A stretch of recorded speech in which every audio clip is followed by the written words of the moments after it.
Peria Chronicles. This is an upcoming MMO that I want to talk about mainly because the art style is really unique and cool. It actually looks like a real anime, you know, like it's hand-drawn. Very cool engine that they were able to build for this game, and I think, why not? Let's talk about it because there's some new trailers came out. Seems like they're, you know, ramping up the production of this game. It's been in the works for quite a while. We'll get into all that. But first, let's talk about what is Peria Chronicles. So the idea behind it was to create an MMO that offers the player the ability to live a fantasy life in an anime world and to give them the tools to create creations and to build things and stuff like that. So if you ever played an older anime-based MMO that's still running today called Mabinogi, then it's kind of that kind of concept seems to be what they're going for.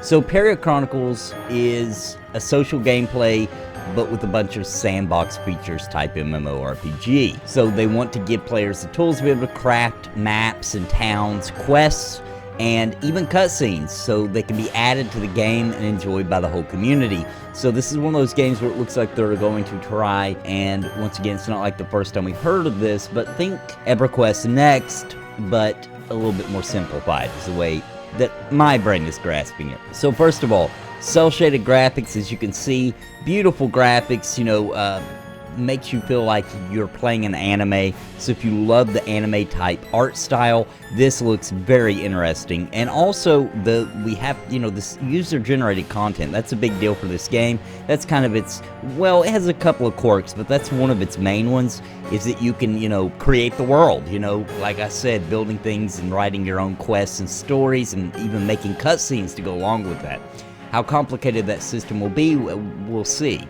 But now, the other quirk that I want to mention about this game is that it's got a monster training system like Pokemon in it. You can get into battles and fight other monsters. They're called Piranha instead of Pokemon. You capture them, you go out in the world, you capture them, you fight. It also has a lot of custom game modes, so any object in the game can be interacted with. And the idea behind that, for example, is that creating your own type of content, you could create a tower defense map, stuff like that. So it's going to have a lot of flexibility as far as what kind of games that you want to make and explore other people's creations.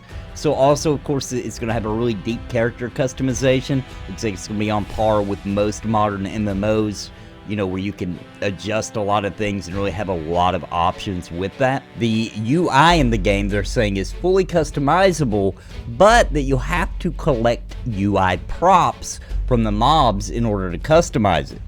And then you can actually use those UI parts that drop to trade with other characters or sell and things like that. So I thought that was kind of interesting. So in order to get certain abilities to adjust the UI and change the UI, those are actual drops from the monsters. That's kind of a new twist. Now, although the game will come with its own content made by the developers, they really want it to be a game where most of the content that you'll be doing will be created by the other players playing the game. It's also worth noting that this is a different MMO because combat is not what they're focusing on. And yes, there will be instances. The instances are the player created content. You'd have to go into an instance in order to access the other player what they've created. Now, that's not always the case. It looks like there'll also be options to do some open world content user created as well, but we'll get to that in just a minute. So the main focus of Peria Chronicles is to, you know, bringing the community together so that they shape a shared world. They create villages together and economies. So it's really not your just typical MMORPG that looks like an anime like you might expect if you just were to glance at it and not get the details on it. This is a very sandbox game. Now, Peria Chronicles has been in development for the past few years. However, it kind of just went blank for a while. It went completely off the radar. And here recently, that's why I'm mentioning it, it's come back on the radar. And now it's being developed by Nexon. Take what you will with that information, but that's where we're at right now. And now they're beginning to ramp it up. So it's being created in South Korea, and apparently on May the 9th, they're going to begin their first round of testing. So I would assume this is like a pre-alpha testing for the game. And you can, you know, the registration's open on the game's official site. I'm sure there's ways to circumvent the fact that you're probably not living in South Korea if you're watching this video. However, I'm not going to get into that in this video. So the first testing phase is set up to be for Korea only. So if you can read it, you can read Korean, you can probably figure out how to get in there. But for the rest of us, we'll just have to wait, because this is a game that's scheduled to come to the West.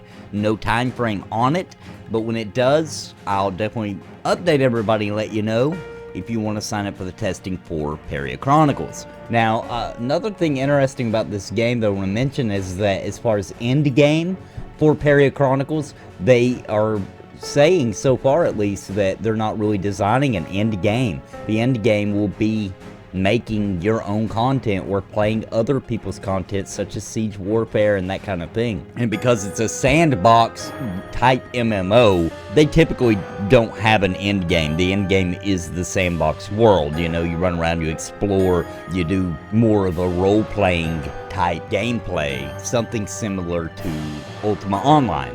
And now, of course, there will be player-made raids and events and stories and all that kind of thing, but it's not going to be, apparently, according to what we know so far, made by Nexon. They're going to leave that in the hands of the players and the community themselves. Now, as far as, I was earlier talking about instances, but that's how most of the content will be given to you, of course. However, there's some system in the game that also allows you to own a map. Now, there's a limitation apparently on how large the maps can be that players can own, but we don't really know the exact size of that or anything. They do claim, however, that creating landscape, if you own the map, you can kind of change it and build things and all that kind of thing. They do claim that creating a landscape with buildings and all that kind of thing is actually very easy. And according to what I'm reading here about Peria Chronicles, apparently there's going to be, like, to do certain things, you'll need other people to help you. So it's not like you'll just sit there and build it yourself, because they mention, for example, that one of the more challenging things would be trying to create a huge big city or town, because it would require you to gather somewhere around 300 to 500 people in that area to do that. So what do you get for creating content? So here's an example they gave. They said that if you made a quest, for example, we'll call it Save the Princess, then they will patch it into the game, and just any random person can accept and take that quest and earn gold from it. However, if they don't complete the quest, the person that made the quest will earn gold from the user that purchased the quest. So they kind of buy it, and then, with in-game gold, well, I hope, and then, if the person who made it, if they don't end up finishing it, then they get it. So the idea is that with a system like that, players won't need to go out and farm and grind monsters all by themselves to get progress, and the amount of content out in the world is determined by the community itself. So as we know, in any game where you can create your own content, or you have that amount of interaction with the game world, we all know that trolls are a real thing, and they generally try to destroy content and that type of thing, and they did address that. So what they said is that destroying user-created content is not as easy compared to creating it. So the example they give them was that if a player created a bridge, the players in that area vote, they had to vote to have it taken down. If some bizarre evil person out there, maybe they gather together in a crazy town, and they're most likely to fall behind in progression, because the more people that gather and become residents in that particular town, the bigger that it grows. So yes, there could be, from what I gather from that, there could be communities, troll communities could sprout, where they kind of gather together, and maybe that would be areas of the game that nobody would want to go, because it would be full of trolls, and maybe you wouldn't want to build that bridge in that particular area, because it would have a reputation in the game world for being trolly. Now here's another good question that came up to the developers, because if you look at the game, the anime style, all that kind of thing, you start thinking about what could happen down the road. Unfortunately, it wouldn't take long before people are trying to create adult rated content. So they asked them about that, and they said it would be really hard to make, that kind of content for this game, in its theme and the tools available to them. And that is one of the many reasons that it has to pass through their system in order to become in the game, is to try to avoid content like that. So, you could create something because you can script it, you make your own cutscenes, I'm sure that there will be, and there could be, things that are a little inappropriate, right? They could share that with their friends and their guild or anybody who wants to do that. However, to make it public, to put it on the official public availability for any random person to see or use it, it would have to pass through Nexon's system, and it shouldn't do that because of if its content is too severe. So now that we kind of understand that the more people that are in a town, the bigger that it can be. In other words, so you must, sounds like to me you have to pick a town and decide that you're a resident of it. So it sounds like townships are like guilds in this game kind of thing. And the more people you have, the bigger that town can be. So let's say you have this township or this guild, whatever you want to call it, and you're all gathering and residing here, and you're building content around your guild hall, I guess you could say, and interacting with other townships nearby and working with them and creating really cool stuff for your little pocket of the world, and your guild begins to shrink. You know, people begin to leave and that type of thing. What would happen in your town? Well, it would gradually become smaller and smaller until eventually it disappears from the map, which is interesting. I think this is a very new kind of way of handling guilds and communities. It's kind of interesting. Now, what about main story quests? Will Peria Chronicle have some sort of story to follow? They claim that it does have a main story, but after you're done with it, they don't want you to complain that there's not enough content beyond it.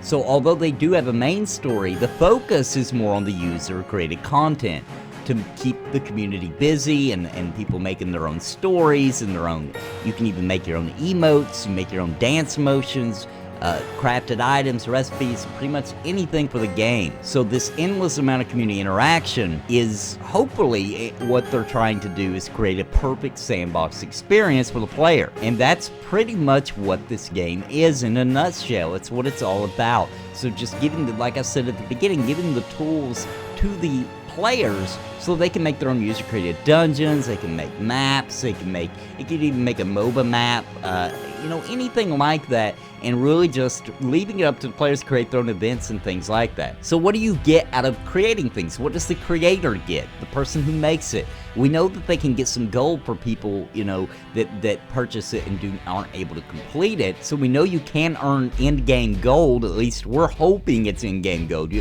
We're hoping this isn't going to be. You never know though. But that's definitely something. And of course, they talk about just the self-satisfaction of creating game content that others enjoy and just racking in that gold as you go. So there's a couple of details here about the Corona, which is the creatures you can collect and battle with Pokemon style. So they did talk a little bit about that. So say that you have a Corona and you don't log in for a long time, well, they will starve. They'll get really hungry. So they are considering also the game coming with a pet application, a pet app that you can get so that you can keep your pets if you have to go out of town or you're away from the game long enough, something to be able to interact with your pets, feed them, that kind of thing. If you look at some of the battle, the game, it seems it's a mixture between hack and slash and card battles using these Coronas. So the players fight monsters with the Corona, which is their summoned monster or monsters, and you can mix and combine the Corona to make even unique ones. You can kind of, I guess you could say, you could evolve them by mixing different ones together and creating your own. You build relationship points with the Corona, and each of them does have a strength and weakness. And of course, like I said before, these are all things you capture out on the field or you bought from another character.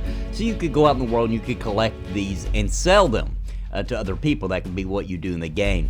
So it looks interesting, guys. I mean, this is definitely different than what we're used to. Somebody is trying something new here with this. I really like the art style. That's the main reason I looked into it, was because this art style looks so cool and so fresh, and I like the anime style. It's not something that I necessarily need in an MMO. However, this is refreshing. This is a break from what we kind of gotten used to seeing, in my opinion, because it does look perfect. It looks almost identical, almost all the way like an anime that you might watch. So what do you guys think? What do you think about these quirky features for the game? Is this something you might try out or keep your eye on? Let me know in the comments down below. And as usual, guys, until next time, God bless and happy gaming. Please listen to what I say. I've been making videos all day. My friends all say I'm it's a video buffet. You can even hit replay. But please just subscribe. I can't even describe being part of my tribe. I'll even offer you a prize. But just please just subscribe and hit the bell notification too.